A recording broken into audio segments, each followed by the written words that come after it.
Well, good evening, everyone. Hey, it is Shooter. It is January 22nd. It's about 9 p.m. here. We're going to go over some charts and do a little technical analysis on different indicators and stocks and crypto. At the end of our presentation, please do review our disclosure. So let's start off with a look at motive wave. We're going to start off with Bitcoin here. Now, I just want to step out because I don't want to lose the concept of the larger picture here. So, we are in this 5-wave up and we have this channel where we're projecting, and I'm just going to step back down to the weekly chart so we maintain that channel, that visual. Now we're overshooting this channel. So if my opinion is worthy, this channel is going to end up stepping up here very much like that. And this legs up, something maybe like, all right, so until that slope changes, and realize this is mound one, right? In this leg, mound one. All right, let me come in and just give you a better visual of that. I think the hump always gives us a visual.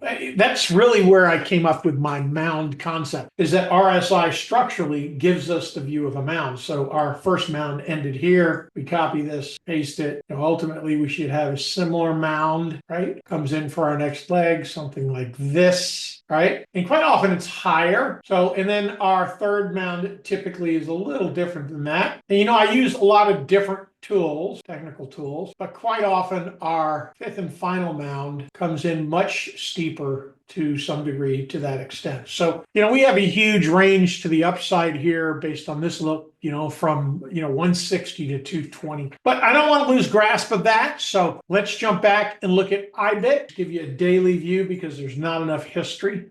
So we're looking to put in about 61 and then back test to about 59.91.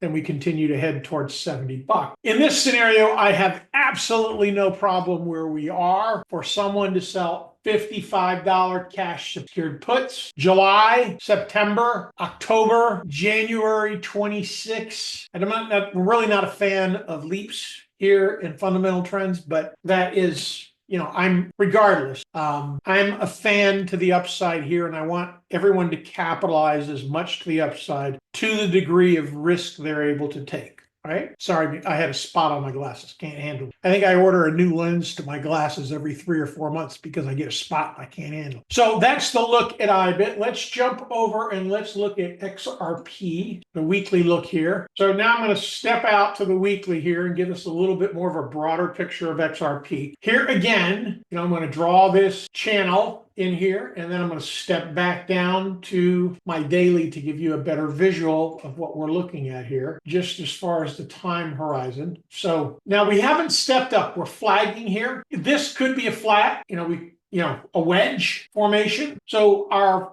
impulse leg could be starting from, I'm going to delete here. I just want to give you a visual of because I see a lot of upside in the crypto stocks. Spend a second on it. So if this is a 5-wave, it'll measure about like this. And what I mean by a 5-wave, you just come in here and do what I see here. So assume this is drive 1, 2, 3, 4. And there will be a 5 here somewhere. So maybe not quite as deep as I originally posted there. We just get rid of that 5 for a second, come back and measure it to that count. And one thing about Elliott Wave is it likes equality. So, I see $7 to the upside with XRP here. Your next buy point is going to come in down here at the, it's either going to be really shallow or it's going to come down to 274, still in that range. But your buy box, buy zone is going to come in right around that level. So we have the current slope that the AI is seeing, and then we have the slope what I see. I personally go in the middle. That's the simplest way to do it, because that way neither one of us can be wrong. How do you like? All right, let's take a look at Link. All right, I'm going to step out to the monthly here as well. I want to put this channel in here. Now this is more of a leading diagonal, so it's a little broader. Step back down to the weekly to give you a visual of the channel here. But here again, this is possible that we're going to extend. Wave 1 is not usually the longest wave. All right, so that said, 3 becomes the longest wave, 4 retraces similarly, and then we're up closer to probably the 2618 is a logical number for us to go up there. So we would have a little bit of a different trajectory as far as the channel, much more aggressive slope to the upside. So now I'm going to throw in ADA because we haven't looked at this one in a long time, but I really like this flag. Now this currently is measuring as an impulse leg, and it's telling me maybe $1.62. So not quite 100% from where we are, but coming in and putting in some speed line price targets where we are. So 164 is right where we are, right? Then we have our next gap, which is up around 238. And then we have our next gap or our next level, which would come in around 309. Obviously, I like the 309 better. But realize once, this gets back, and we haven't really had this alt bull market, and ADA is one of them that I like because it's sort of held this base for a long time. It broke out. Now we're flagging here, there's a lot that I like here. RSI is confirming here. So what does that mean? At least one more higher high. So it really depends on how euphoric it gets. It gets up above that 162. I would say that 232 is viable from 98. So, all right, let's just jump and look at the SPY. And to be honest with you, this chart's way too busy for me, but it addresses what we need to address for major markets. So that's why we're going to go with that today. Sort of sick of that theme. So, we are heading into this back towards all-time highs here at 606. We're not going to slow down. That slope, it's not accelerating, but it's not declining. We're sort of rolling. It's going to roll. The question is, does it roll around 620 or does it roll around 653, 660, which is where I think 150% fib is very viable. So at this point, this is another shallow retrace. It's the MO of this market since October of 2020. I mean, the continuation to the downside is challenging. Now, if we do roll over, let me come down. I want to go to the 4-hour for a second. And I'm going to bring back my HCL bars. Now, we pretty much nailed that 3 drive that we had pointed out prior. So, I still think we get a little bit more of a deeper pullback, maybe to about 597 from where we are here, so roughly $10. And we come in to put in our 3. But note where our 5 is on this. Forgive me, I'm going to have to come back out to the daily, show where my 5 is. Really extends the upside. Now, the challenging part when we have that in our count structure. Hold on one second. I'm going to rescan because it didn't tag the right scan zone. So now on a shallower scan, see, we can get divergence between the wave counts. When we look at charts, hold on, I'm going to lock this and I'm rescanning on the daily. I want to see if I can bring both of them in. Okay, so this is what our weekly count sees, and this is what our daily count. Total blow off to the top. So this is, it's measuring from this low. So we have a completely different look. So now, note, one thing that catches my eye is where our high, we really haven't confirmed here, RSI. We're right above the line. Well, actually, for that leg, yeah, we have it's not glaring. So our next high come in slightly higher, maybe around 610.98, if the weekly is correct. And we flush back down to about 588. Still not a huge move. It's, going to be right at around, from there, it would be about 25 points. We've already crossed to the upside after a major downtrend on our 4, so that pretty much there's solid conviction. That is our wave 4. It happens to be right there at our trend support channel. All right, let's look at the Nasdaq. So I want to do the same thing. Lock this. We're going to go back down to the daily, incorporate the shorter time frame scan into our look. I'm going to have not lock, keeps getting in my way. So note we have a much more aggressive push to the upside. Line that to the left, so that's visual. And note how both indexes are seeing much more of a bullish look here. Then our retrace is back to about 513, and then we will put in our 5 up here around 620. So quite a little bit of divergence between the time frames on the analysis because of what has happened, right? So, my thinking is I'm actually bullish here unless the Fed doesn't cut. And, with CPI and everything that came in, 25 basis points might get it done. Where we see that, now I jumped over futures because sometimes futures gives us a little bit of different view. SPX tends to be more accurate than ES and or the SPY because of the different positions that they hold or the contracts that they hold. So, we're looking for about 62.77 on our what would be our primary wave 3, and then we get a back test to about 5,700. So right at about $500 to the downside, which is a decent drawdown in SPX up here. Now, just bringing in a vertical line here. Time analysis gives us that. So that should come in like February.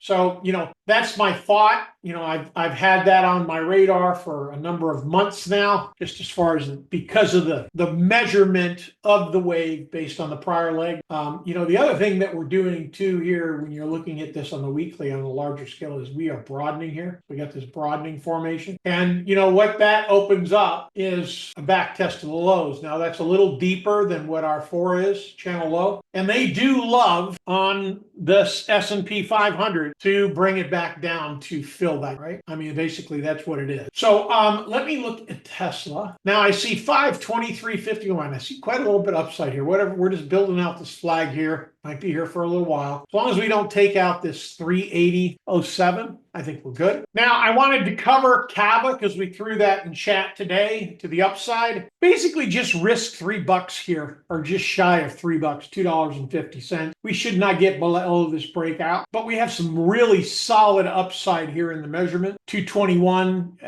for our 1618, and our 100% fib is up there at 178.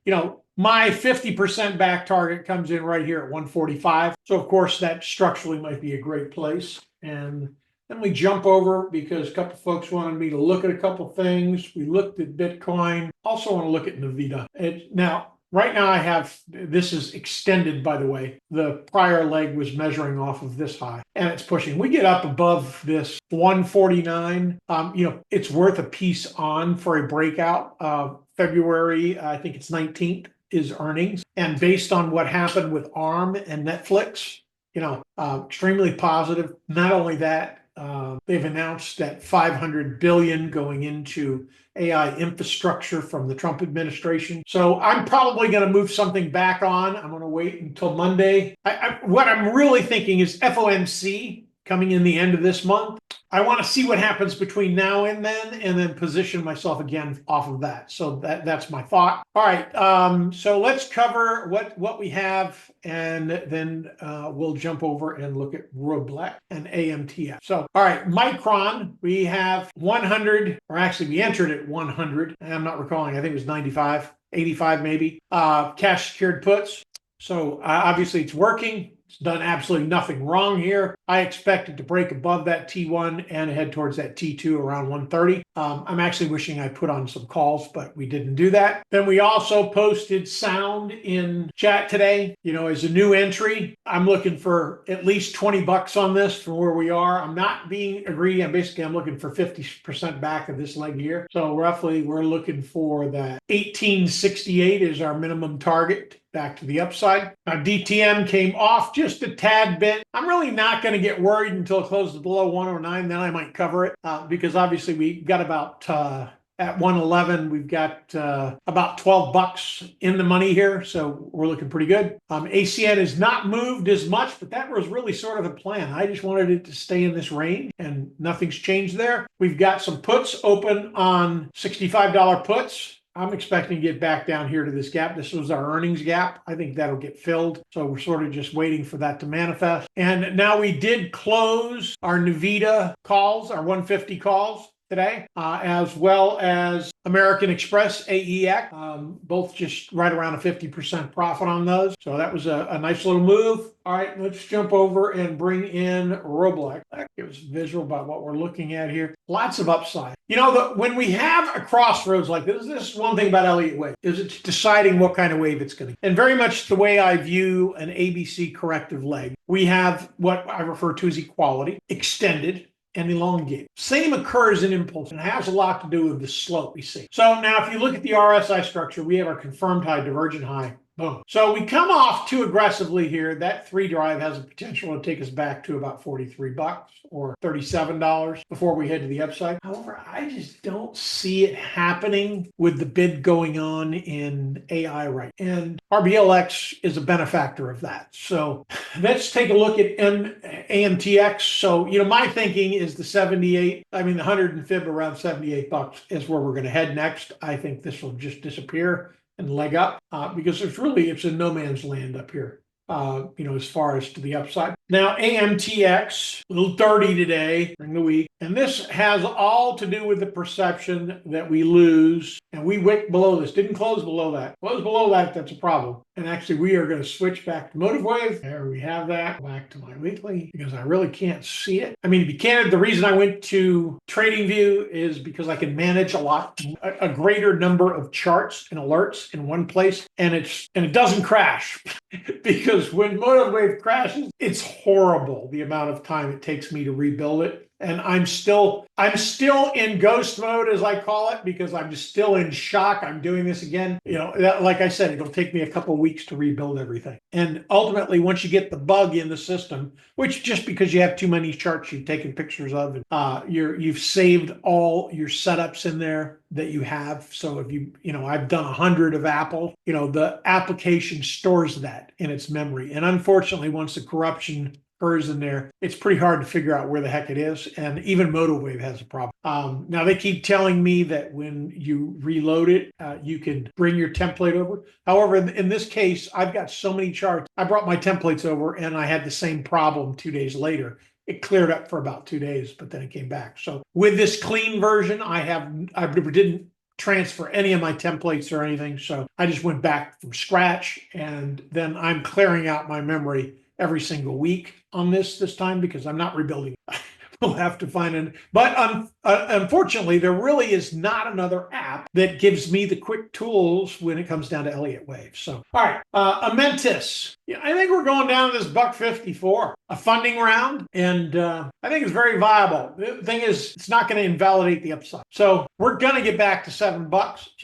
It's going to be how long is it going to take? And right here, this is April 26th. So we got a little bit of time, I think, before this recovers. So let me jump back and look at AST Space Mobile. I really actually like this where we are. My thinking is that we pushed a little bit lower than my initial thought, but we're back above that already. I mean, we could equality. This is an ABC, A, B, C. Equality is down here back right about there, about 13 bucks. So I hope we don't come back down there. My thought is they have too much in the pipeline for a revenue stream for the commercials to let this really roll over yet, because it's still in like the public offering phase. So that's my thought. I like AST Space Global. I still have my February $40 calls, which are probably going to expire worthless because I'm not closing them. I took 25% of our trade here, right, and rolled it into those 40 calls. I think it was right around 27.50. So it's house money, as I call it. That's where we're at. It happens. Nature of the beast. The idea is just to be on the right side of the fence more often than we're on the wrong side of the fence. But that's what I have for this week, folks. Great trading. Until next time.